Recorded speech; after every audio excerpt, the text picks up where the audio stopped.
Hi friends, welcome to Salem Padma சமையல்। இன்னைக்கு நம்ம என்ன பார்க்க போறோம்னா அவல் வச்சு பாயாசம், அதுவும் அவலும் பாசிப்பருப்பு சேர்த்து கொஞ்சம் டிஃபரெண்டா பண்ண போறோம்।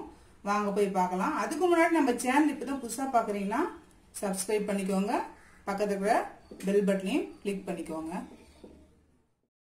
இப்போ அந்த அவல் பாசிப்பருப்பு பாயாசத்துக்கு தேவையான பொருள் பாத்தீங்கன்னா ஒரு கப் அளவுக்கு அவல் கெட்டி அவல், நல்லா ஒரு கப் ஃபுல்லா பாத்தீங்கன்னா வெல்லம், பாசிப்பருப்பு ஒரு கப் நான் ஏற்கனவே வேக வச்சு வச்சிருக்கேன்। தேங்காய் அரை மூடி நம்ம வந்து பால் எடுக்கணும், முந்திரி திராட்சை தேவையான அளவு, ஏலக்காய் பொடி, நெய் தேவையான அளவு। இப்போ நான் ஒரு மிக்ஸி ஜார் எடுத்திருக்கேன்। இந்த தேங்காயை ஃபர்ஸ்ட் போட்டு முதல் பால் ரெண்டாம் பால் ரெண்டும் நம்ம எடுத்துக்கலாம், ஏன்னா ரெண்டாம் பால்ல நம்ம நிறைய வேக வைக்கணும், அதான் ரெண்டு பால் எடுத்துக்கலாம்। இப்போ பாருங்க, நான் ஒரு பேன் வச்சிருக்கேன்। ஃபர்ஸ்ட் இந்த வெல்லத்தை வந்து நம்ம கரைச்சிக்கலாம், ஏன்னா அதுல வந்து கல்லு மண்ணெல்லாம் இருக்கும்। பார்த்தீங்கன்னா ஒரு கிளாஸ் அளவுக்கு தண்ணி ஊற்றி இந்த வெல்லம் நல்லா கரைச்சிக்கலாம்। இப்போ பாருங்க, வெல்லம் வந்து கரைஞ்சிட்டு இருக்குது। இதுக்கு வந்து பாகு பதம்லாம் எதுவும் கிடையாதுங்க, அப்படியே கரைஞ்சி நமக்கு எல்லா வெல்லமும் கரைஞ்சி இதாக இருந்தால் நம்ம வந்து வடிகட்டிக்கலாம்। இப்போ பாருங்க, வெல்லம் எல்லாமே கரைஞ்சிருச்சு। இதை நம்ம வந்து தனியாக ஒரு பக்கம் எடுத்து வச்சுக்கலாம்। இப்போ பாருங்க, நான் ஒரு பேன் வச்சிருக்கேன்। இதில் வந்து ஒரு ஸ்பூன் நெய் ஊற்றிக்கிறேன்। நெய் ஊற்றிட்டு இந்த முந்திரி திராட்சையை ஃபர்ஸ்ட் வறுத்துக்கலாம்।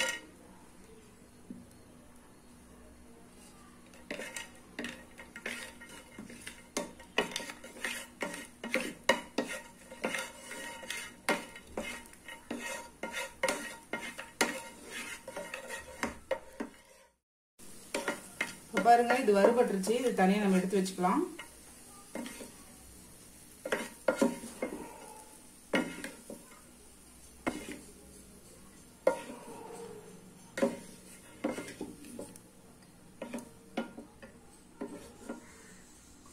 இப்ப அதே நெய்ல நம்ம இந்த அவலை போட்டு வறுத்துக்கலாம்।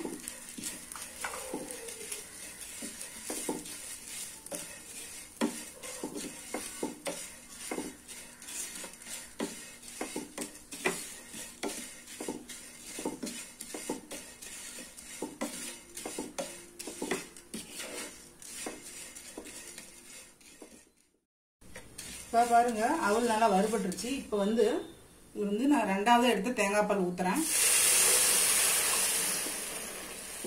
இப்போ இதில் வந்து அவல் நல்லா வேகணும், சீக்கிரம் வெந்துடும்।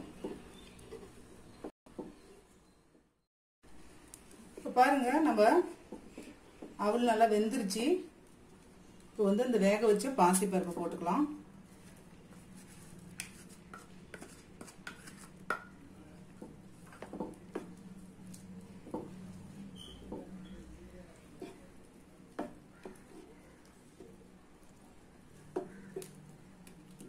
இது ஒரு 2 நிமிஷம் வேகட்டும்। பாருங்க, பாசிப்பருப்பு போட்டு ஓரளவுக்கு வெந்துருச்சு। இப்போ வந்து நம்ம கரைச்சி வச்சிருக்கிற இந்த வெள்ளை தண்ணியை ஊற்றிக்கலாம்। ஸ்டவ் வந்து சிம்மில் போட்டுருங்க।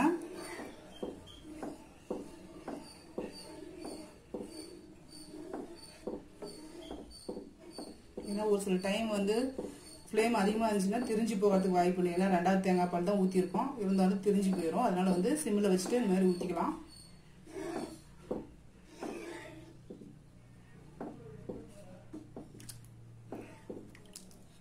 அப்படி கொதிக்கட்டும், எல்லாம் சேர்ந்தாப்புல। இப்போ பாருங்க, நல்லா வெந்துட்டு இருக்கு, பாகோட நல்லா சேர்ந்தாப்புல வேகுது। இப்போ வந்து நான் ஏலக்காய் பொடி கொஞ்சமா போடுறேன்।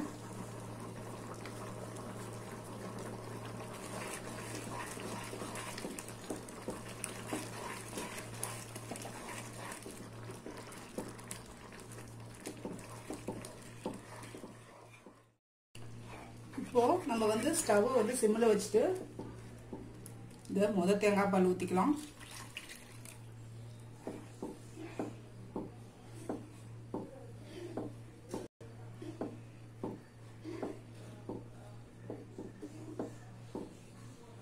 இப்போ அந்த முந்திரி திராட்சையை போட்டுக்கலாம்।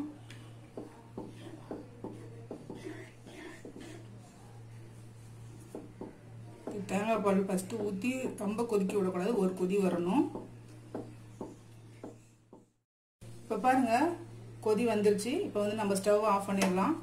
அவ்வளோதாங்க, நம்ம அவல் பாசிப்பருப்பு பாயாசம் ரெடிங்க. இப்போ பாருங்க நம்ம செஞ்ச அவல் பாசிப்பருப்பு பாயாசம் ரெடிங்க. இது வந்து சீக்கிரமாக பண்ணிடலாம். ஏதோ நெய்வேத்தியம் பண்ணுறதுக்கு டக்குன்னு பண்ணி நம்ம நெய்வேத்தியம் பண்ணிடலாம். இந்த வீடியோ உங்களுக்கு பிடிச்சிருந்தாக்கா லைக் பண்ணுங்க, ஷேர் பண்ணுங்க, கமெண்ட் பண்ணுங்க.